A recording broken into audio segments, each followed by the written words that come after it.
Welcome to Preparing for the Holidays.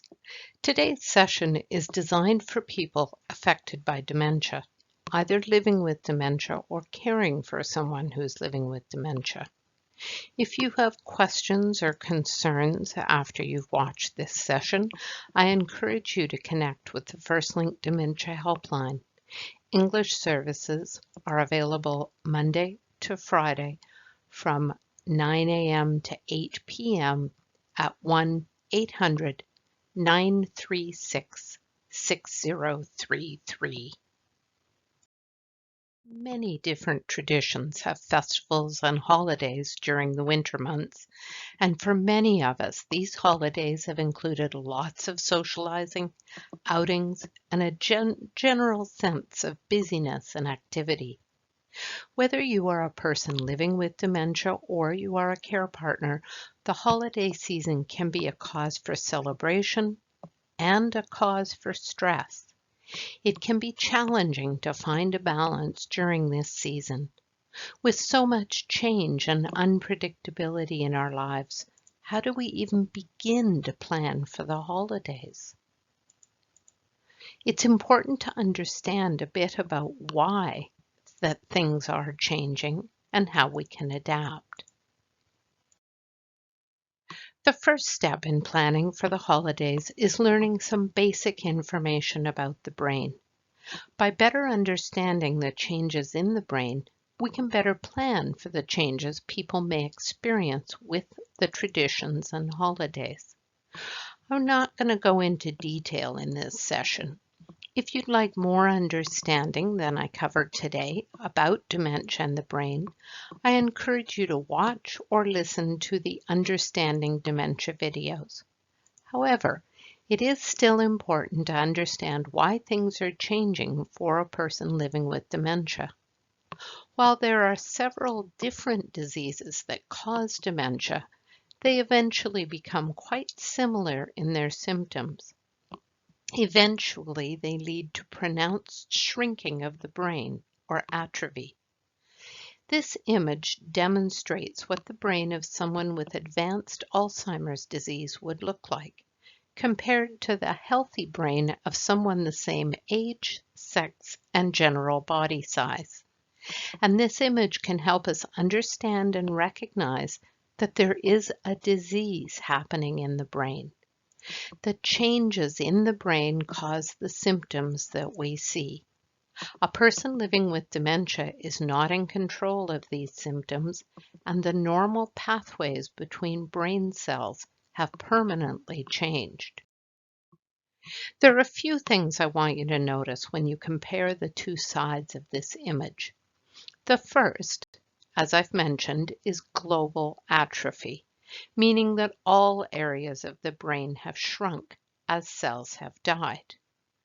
We also see significantly enlarged ventricles. In a healthy brain, these ventricles are small fluid-filled gaps between the various bits of brain tissue.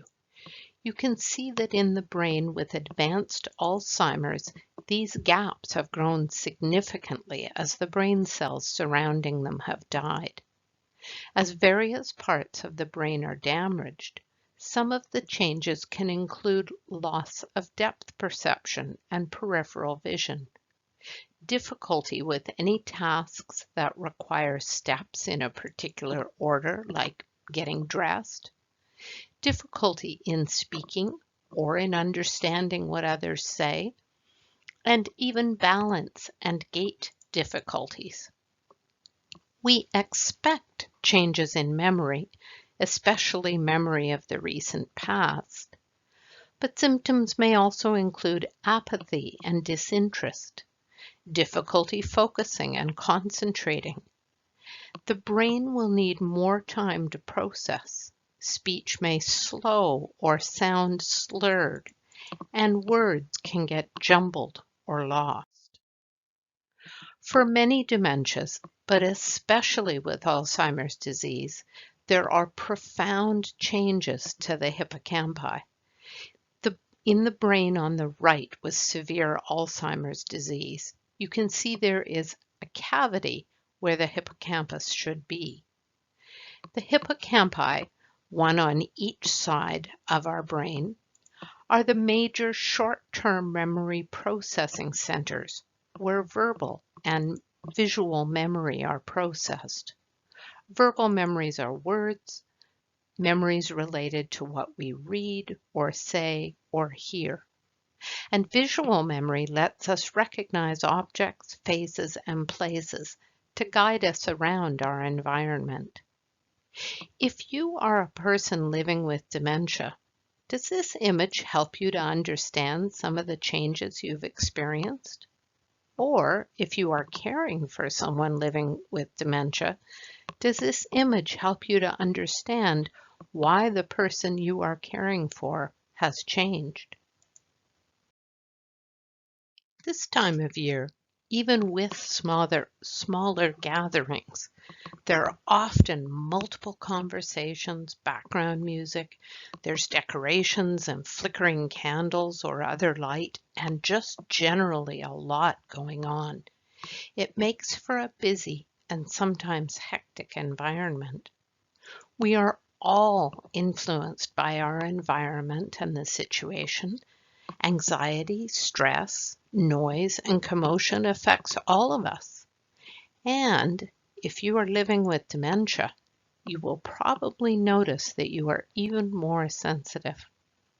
As I've mentioned, dementia can and does affect any of the five senses: vision, smell, touch, taste, and hearing, in one way or another. Due to sensory overload, a person living with dementia can find it increasingly difficult to navigate or enjoy the holiday events as they once did. Holidays are important, and with some adaptations, they can continue to be enjoyable. We are each unique individuals, and dementia is unique. It's different for each person. However, some patterns and symptoms are common. Dementia will usually have a profound effect on language abilities, and those changes can cause great frustration as well as misunderstandings. Some of the changes we hear about from people who are living with dementia are that they may require increased concentration to follow conversations. They may lose their train of thought more often. They may have trouble staying on topic and need more time to respond to questions. Sometimes they have trouble finding the right word and often have difficulty following multiple step instructions. They also may experience different reactions to humor, jokes, and someone who is speaking quickly.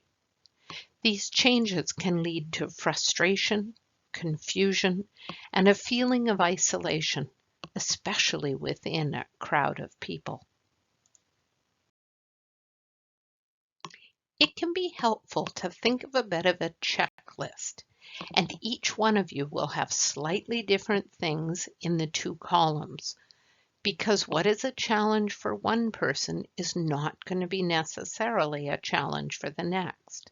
And an action that is successful for one person may not be right for another.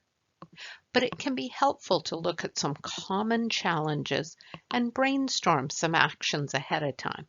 Let's look at these together. The first one on my list, under challenge, is the changes in the ability to focus and concentrate. And so one action you could take is to set a time limit for the interaction or the visit. Or you might choose to build in rest times within the day or between events to make sure you are well rested and able to function to the best of your ability. Or consider that it might be time to pass on to others some traditions that you've always been responsible for.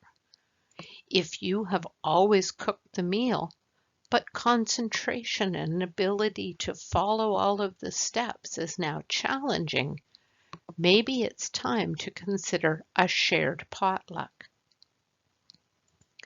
To help address the potential for overstimulation and subsequent withdrawal, you may want to consider reducing the noise. Maybe you don't have background music playing. You may want to have a quiet corner or a quiet room. If a large family activity is happening, have a quiet space where one person at a time could visit. The next area that can be challenging for everyone are changes in language comprehension and/or verbal communication. Some ways to address this might include speak slowly and clearly. Allow time for responses. One message at a time, one person speaking at a time. And use nonverbal communication and modeling during activities. Another area that can be challenging for everyone, with cognitive changes or not, is finding something to talk about. And an action that can help in this area is to choose feelings over facts. So share an amusing story or a laugh. Describe a happy moment.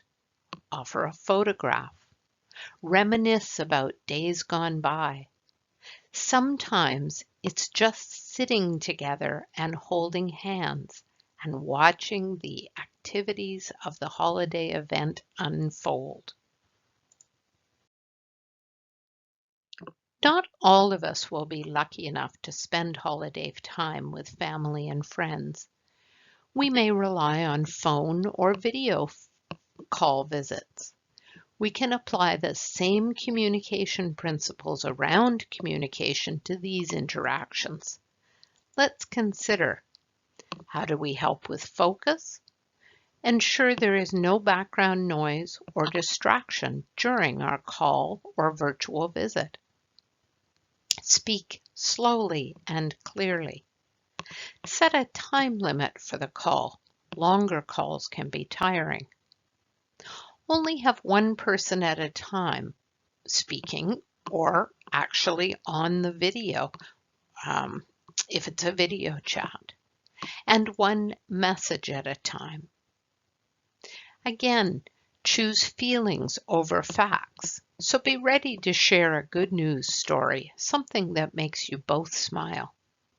Consider reminiscing about an old story, maybe 20 or 30 years ago, or sharing a special memory. You could try and introduce music, singing a favorite song together, for example, though that doesn't always work well over video chats. For more information, watch our virtual visits video. This is often a time of year where the changes associated with dementia may be particularly acute. Managing those changes and challenges can be a recipe for high stress, as well as feelings of grief and loss. And holidays can be a time of grief as some of the losses come to the forefront. And so for some people, rather than a time of happy celebration, the holiday season could feel more like a sad and lonely time. We encourage you to acknowledge the losses that you are experiencing and learn to recognize the accompanying grief. How are you managing your grief? You will find resources on our website on loss and grief, and this is an area where it can be particularly helpful to reach out and call our FirstLink Dementia Helpline. Lots of times it's just helpful to have someone with a sympathetic listening ear who understands the dementia journey. The stress of the holidays and the realities of living with dementia may also change family dynamics. The way we interact, support, and help each other may be different. Our roles change. How we relate to our family changes. Not everyone understands dementia or the feelings of grief and loss. I particularly encourage those living with dementia to remember these key points. You won't necessarily be able to do everything you want or feel that you should do. Make choices to prioritize the things that are most important to you. Try and learn not to sweat the small stuff. And take the time and space to acknowledge and manage feelings of grief and loss. You can create cherished moments and connections. They will just be different than they were before. There are often a number of traditions associated with the holidays and lots of expectations. It may be time to focus on the most important aspects of our traditions and make some choices about who, what, when, where, and why. So before the holidays get started, take some time to sit down and discuss your priorities and plans. How are you going to make this special time work for you? Who are the key people that you want at your celebrations? What has worked in the past? Do you need to try something different? As mentioned, maybe it's time to consider a potluck or ordering takeout food. What can you simplify or share? Would you consider 2 or 3 smaller gatherings instead of one big family blowout? Where is important? Familiar places often work best. Restaurants, halls, different homes and locations can be challenging, as can the driving and travel required. If the where is a virtual meeting, try to use a familiar platform, whether Zoom or FaceTime or Teams. This is not the time of year to try out a new app. When will this happen? Choose the time carefully. Are you a morning person? Are you at your best in the evening? Do you find you need to rest in an afternoon? You may have served Christmas dinner at 6 o'clock for 20 years, but perhaps now it's time to consider a 2 p.m. meal instead. And spend some time thinking about for whom are you carrying on the tradition. This really may be the year for you to think hard about this point. Sometimes dementia has progressed to a place where there isn't an awareness of or appreciation for the particular holiday, and yet the care partner is trying to make everything the way it's always been. But as I just said at the end of the previous slide, you can create cherished moments and connections. They'll just be different than before. So be open to the changes that dementia may require. Special occasions can be particularly challenging for family and friends when the person living with dementia is in a long-term care home. Considering the who, what, where, when, and for whom questions become particularly important. If you haven't thoughtfully considered your traditions yet and are simply assuming that you'll pick up Dad from the long-term care home on the special day and bring him home to be part of the usual and expected flurries of activities, now might be the time to think this through carefully. Is this the best thing for the person living with dementia to be brought back home? We recommend discussing the plan with the staff team at the care home and asking things like, what is the impact likely to be on changing the usual routine for the day? Are there medications that need to be given at a particular time? Do staff have recommendations for what might be a better time of day? Perhaps they can suggest where energy might be higher. Also, have you thought about a plan for the return to the care home? A discussion ahead of time with the care team or with the First Link Dementia Helpline can help you strategize in case there's resistance to going back to the long-term care home. Have you considered what adaptations might need to be made to the home environment to make the visit more comfortable for the person living with dementia?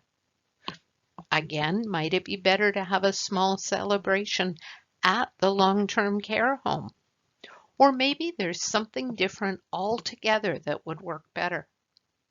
One family I knew realized that it was no longer possible for Mom to navigate even the few steps at their family home, but they still felt that a family dinner was a realistic expectation. So they rented a nearby hotel suite that had a simple kitchen, and they checked to ensure that the room and the bathroom would be accessible given Mom's new wheelchair. They pared down the meal plan to be one that could be cooked in the hotel suite kitchen and focused on making everything portable and easy. However, by the following year, it had become apparent that even that adapted plan was no longer feasible. And so they arranged with the long-term care home to use a small family kitchen to reheat and serve a pre-cooked dinner for just Mom and the 2 adult children. Adaptation and refining plans as things change. This year, holiday gatherings may continue to need smaller or perhaps no gatherings. Face masks and social distancing may continue to be involved. If everyone does need to wear masks, you could clip a photo of each person to their shirt to make it easier to identify the person behind the mask. We have used the word adapt several times in this presentation, so consider how you can adapt your traditions a little bit or a lot and still feel okay. So I'm asking you to consider adapting, rethinking, and adjusting traditions that have been an important part of life for likely many years. This approach will help you to find a balance. It's often a balancing act between competing needs and desires, between the need to make the changes and the desire to continue with cherished and meaningful traditions. You may adapt something, rethink it, and then adjust it more with some fine-tuning. This is a process and a practice. And in all of this, involve others. We each have insights and ideas. We're creative, and we want our holidays to be enjoyable for everyone. People living with dementia are increasingly reminding us to include them in any plans and preparations for them. The phrase getting used is, "nothing for us without us."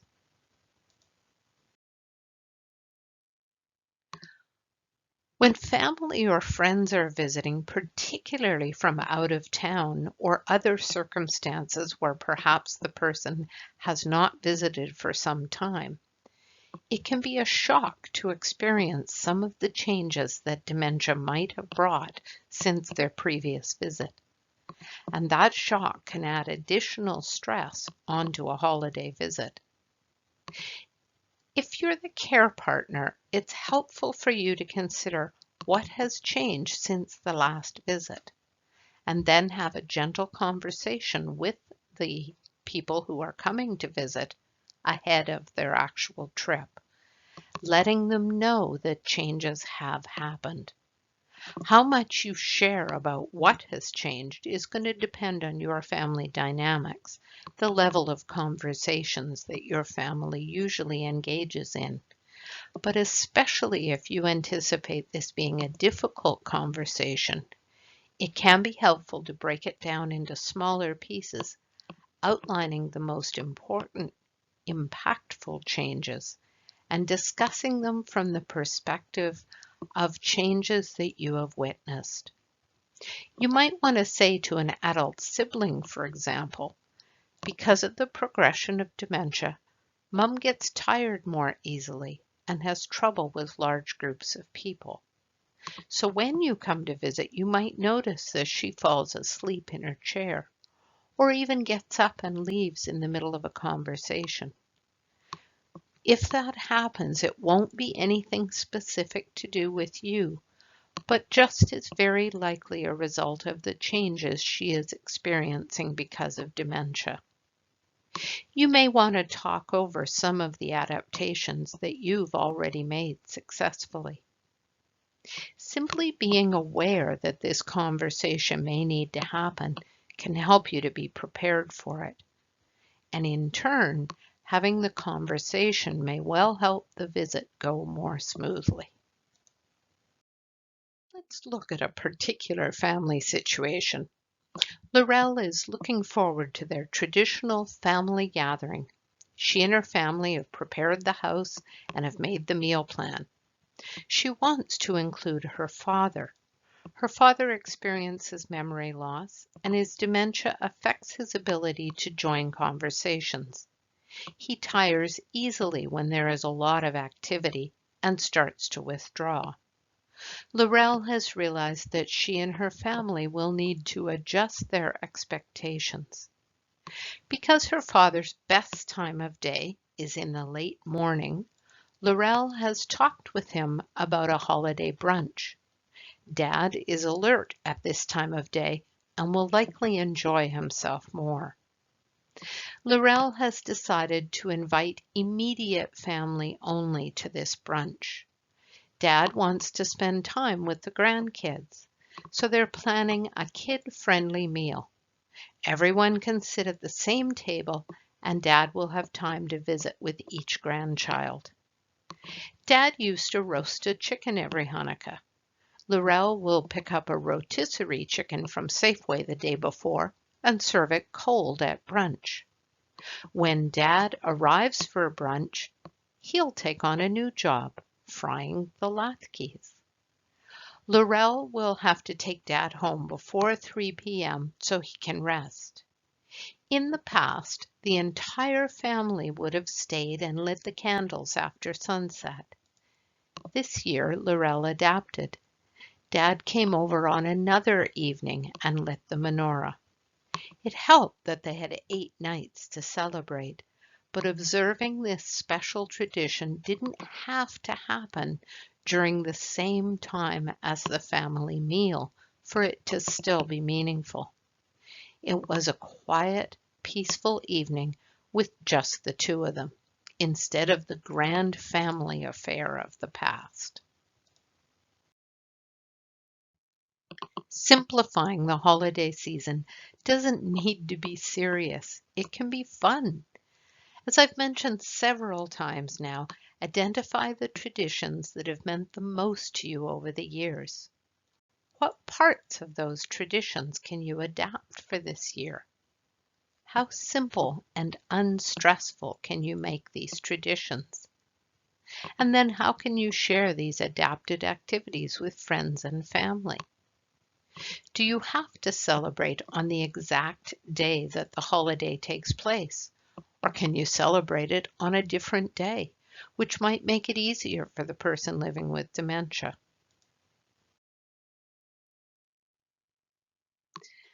Plan activities that can be shared by all generations.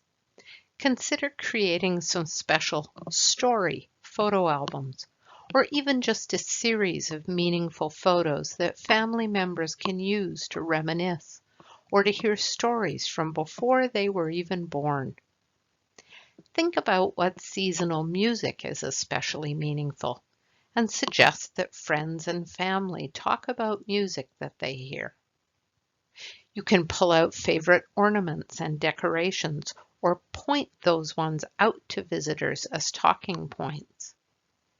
Consider all 5 senses when thinking about spending time together. Framing and displaying special photos, and scrapbooking, a warm cup of rich cocoa, or another delicious holiday treat. Enjoying the scents of the season, essential oils in a diffuser, potpourri, baking and cooking scents. Our brains remember scent, and scent can trigger all kinds of other memories. Listening to music or reading stories, reciting poetry, singing together, enjoying something warm and cozy and fuzzy, a blanket, a sweater, a new slippers. Spending time together organizing gifts, putting bows on gift-wrapped presents or putting presents under the tree, signing holiday cards, taking time together for prayer and other spiritual practices, seeing the lights, video visits with distant family, perhaps sharing some of the decorations or even decorating together over video calls. Gift giving is an art. Some people have a knack for just knowing what you want and what you will like. We have some ideas here for you to consider. However, gifts are so personal. You might have other ideas about what to give. Holiday shopping and gift giving can be a bit overwhelming. There are some easy options such as gift cards, flowers, and calendars, all available at local grocery stores. However, you may want to make it a team effort and get some family or friends to help you get the shopping done this year. Giving gifts is such a joy, but not all of us can get out to do the shopping ourselves, and so we might need a bit more support.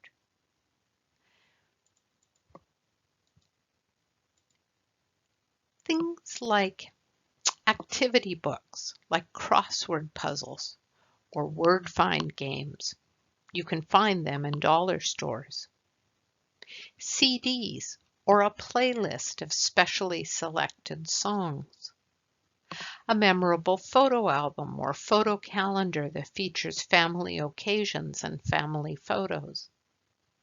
Consider a memory phone that displays photos and phone numbers of family and friends. A talking watch or a clock that announces the time. Even a medical alert bracelet in one of the elegant new gold or silver styles. A subscription to a great magazine. There's so much to choose from. Reader's Digest even has great large print options. Birds and Blooms has beautiful photos for gardeners. Think about a plant. Orchids are especially beautiful and easy to care for. Home baking. Anything homemade is a treasure. Think about super comfy pajamas, new slippers, or a bathrobe.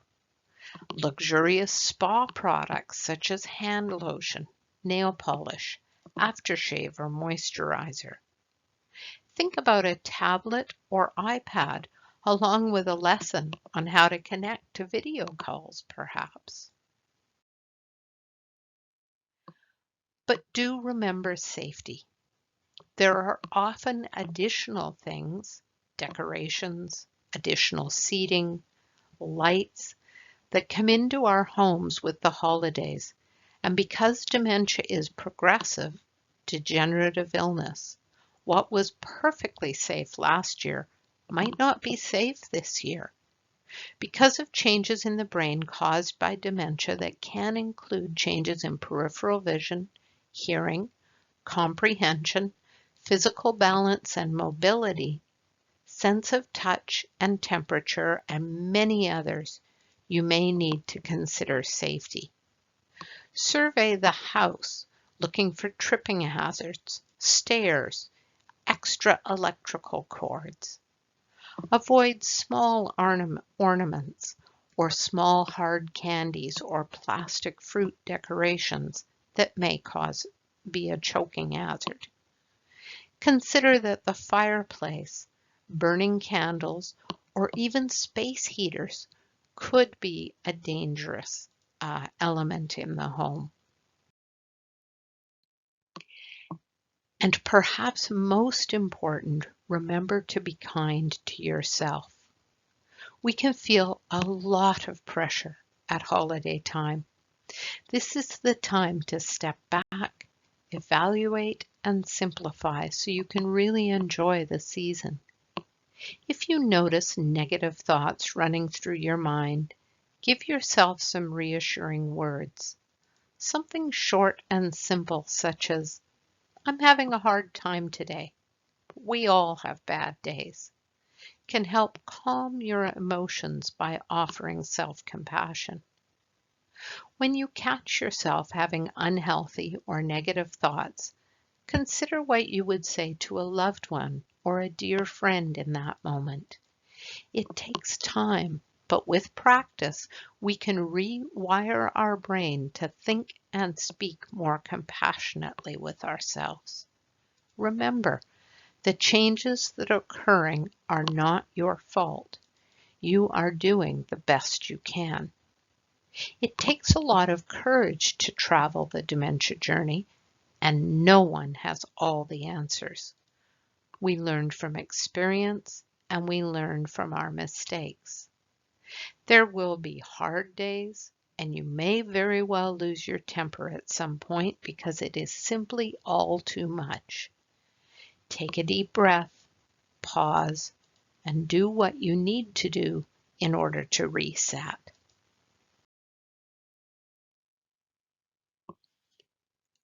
Here are the numbers for the First Link Dementia Helpline. If you have questions you've heard about the information in today's session, or any other questions about living with dementia, please don't hesitate to call the First Link Dementia Helpline.